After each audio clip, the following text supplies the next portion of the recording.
Okay, today I'm going to make some cranberry walnut bread.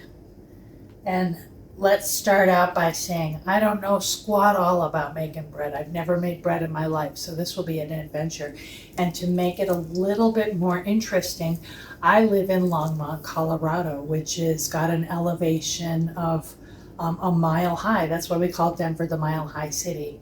And apparently what happens is that the higher in elevation you get, the less air pressure there is.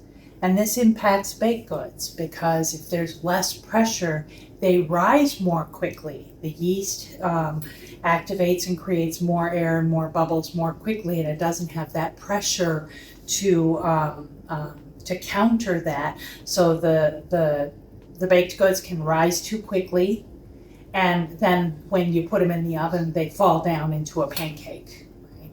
So again, I know squat all about this, but what I'm reading is that you counter that by a combination of things: a little bit less yeast, more liquid because it's also humid here, and that as it's rising, you may want to punch it down a few times because part of the rising process is that it's creating gluten. It's creating that is what gives it its nice texture and what makes it substantive, gives it structure. So this is a no knead recipe where you just put all the ingredients together, stir them up, and let it sit down and rise by itself on the counter for 18 to 24 hours. You want that bread loaf to double in size. So I'm going to put a little bit less yeast.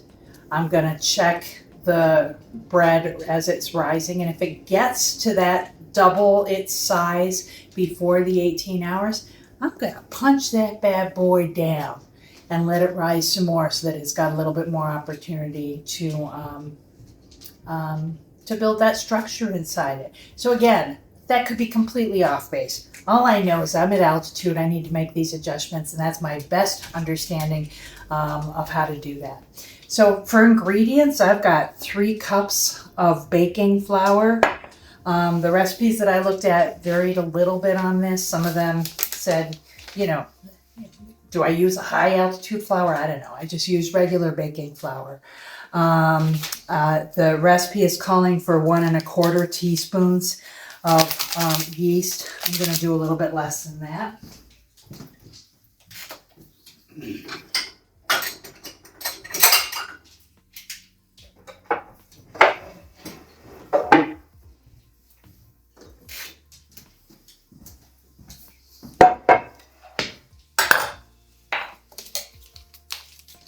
I'm just going to use 1 teaspoon.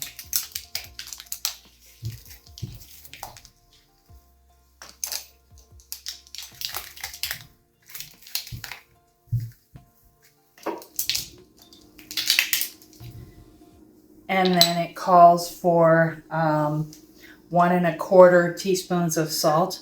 I'm using coarse kosher salt. I don't know if that's right. We'll try it. And 1 1/4 teaspoons of just regular sugar. Some of the recipes called for honey. I suspect, given my kind of OCD approach to all of this stuff, that once I get into this, I'll make many attempts. This same recipe had a way of having it rise in the Instapot. Whatever, maybe we'll try that later so that you can cut down that 18 hours, but I don't care. It just sits on the counter. If 18 hours is what's called for, that is what's called for. So we've got the sugar, we got the salt. We're going to put some water into it. 1/4 cup of extra virgin olive oil. Yeah, baby. And then 1/4 cup of, 3/4 cup of dried cranberries. I went and got these from Costco. Let's take a look at this.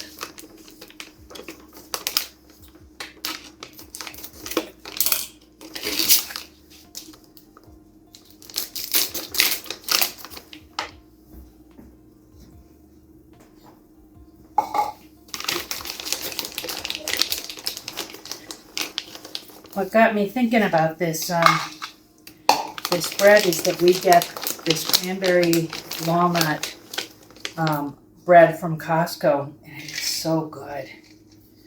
Okay, so yep, Looks like about 3/4. A little bit more. I'm going to try pressing this down a little bit. That looks like 3/4.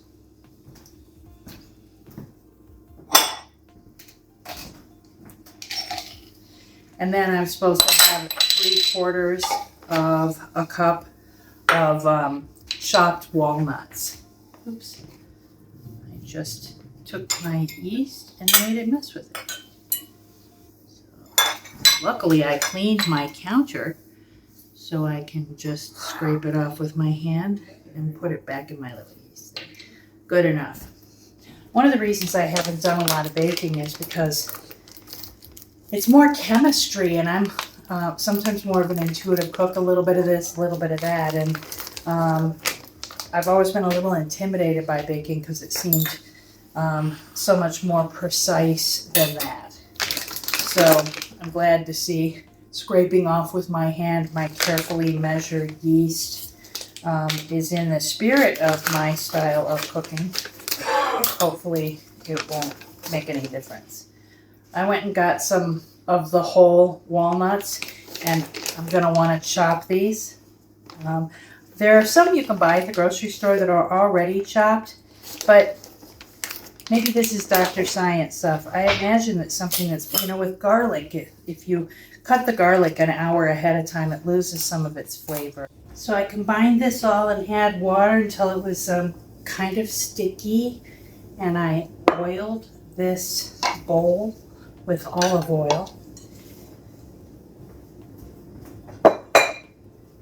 Put the dough into it, and now I'm going to cover it, and it's down to about, I don't know, 1/2 inch below this first line, and I'm going to keep an eye on it. It's supposed to sit for 18 to 24 hours just at room temperature, but I'm going to tie this little bag around it so that I can see through it.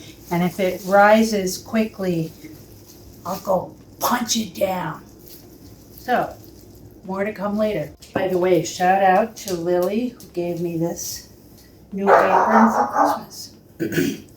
So, the recipe called for this to just sit for 18 to 24 hours. Cut it out, girls.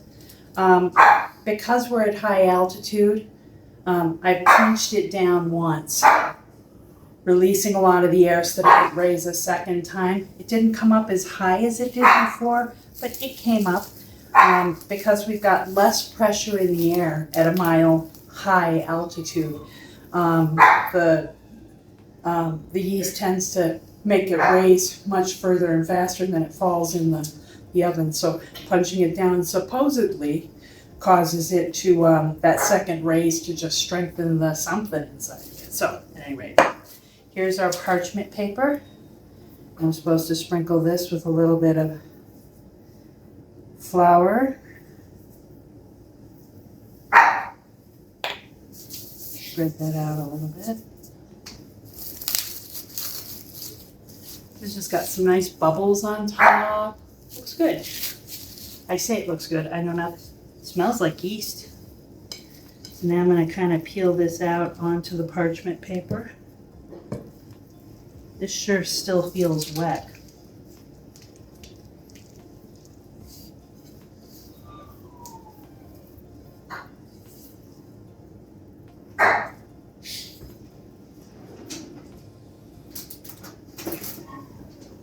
I'm guessing if I'm using the spatula to get the rest of this dough out of here, it's too wet.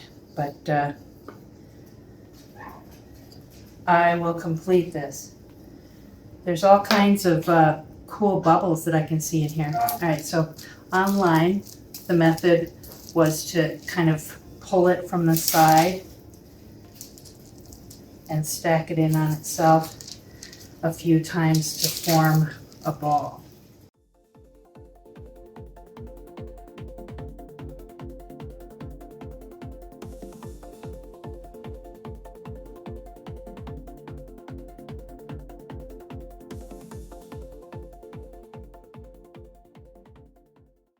With a towel and let it rise for another half hour. Okay, so this has been doing its final kind of resting thing for a half hour. The Dutch oven is hot. The oven is preheated. There's our loaf. Now I'm supposed to put a couple of cuts in it. It says down about 1/2 inch. This way, as it raises, it's got some place to go, maybe? Okay. That looks good. Use the heat mitt. This is absolutely my MO to not use the heat mitt. Take off the lid.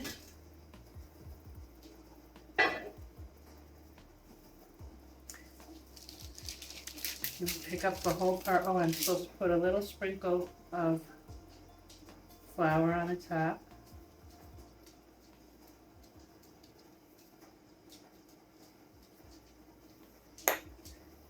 You put the whole thing into the Dutch oven, parchment paper and all, which makes it easier to get out, I guess.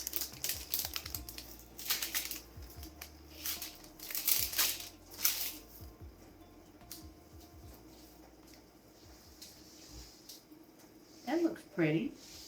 Okay, now I'm going to cover this, bake it for a half hour covered, and then uncover it and bake it for another 15 minutes or so until the top is nicely browned. So next time you see me, we'll have a loaf of bread and we can decide how we like it. There it is out of the oven. Looks pretty good.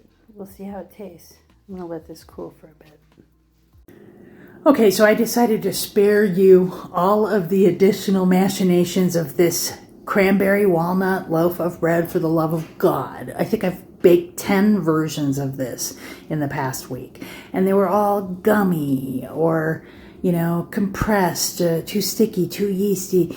I try proofing them for less, for more, more water, less water, and gummy, gummy, gummy, gummy. And then I try higher heat, burnt, lower heat for a longer time, gummy, whatever. But I finally went and got a high altitude. I decided to just go basic and make a plain loaf without walnuts, without cranberries.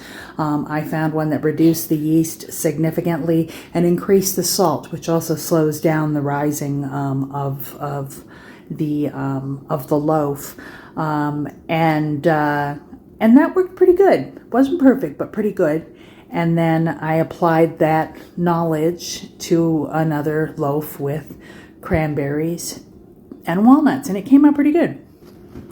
Here is what it looks like, and when I cut into it, look at that. It's not gummy down here, which is where I've been having the trouble. It's a little denser than I would want, so now I can start making some tweaks, but it's not an abject failure, and it tastes good.